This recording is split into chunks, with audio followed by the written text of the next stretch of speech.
An Iowa man taking his wife to the hospital for a routine visit collapsed on his way out of the building.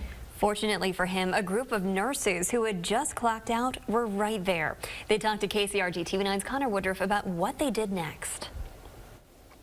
Well, Jackie, Kristen, what seemed like a situation taking a turn for the worse was actually a chance for 3 off-duty University of Iowa hospitals and clinics nurses to save a life.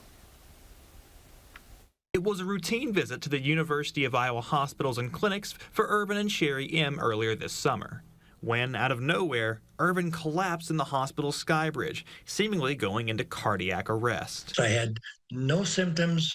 I had no pain or discomfort of any kind. I just remember for a split second that I was falling. If it weren't for the teamwork of 3 off-duty nurses, Irvin may not be with us today. Not every situation that we are put in is the best situation, but it's kind of nice to know that you have people to lean on. You weren't by yourself. Nurse Julie Lieb watched Irvin take the fall, and she immediately started helping. Kelsey DeWeese followed, helping with CPR protocols. Neither of them felt a pulse.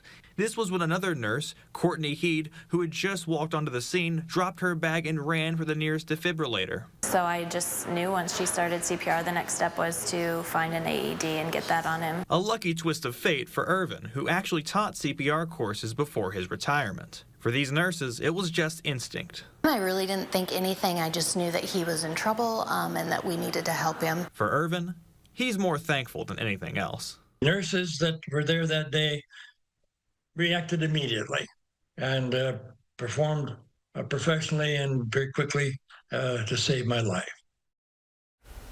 And you know, just 2 days ago, I had a chance to speak with Irvin, and he's doing great. This actually happened back in June, like I said, and he's doing just wonderful. It was just sort of a rhythm issue that led him to collapse that day, and everything's working out fine so far. Oh, that's such great news. If you're going to collapse, I guess, at a hospital, talk about being right place, right time, and those nurses to be right there. Absolutely. Could have been very different, but he was lucky. Oh, absolutely. Yeah, no. And those nurses were just on the ball like clockwork. So, yeah, it worked out really well. Yeah, important to have that CPR training. Sure.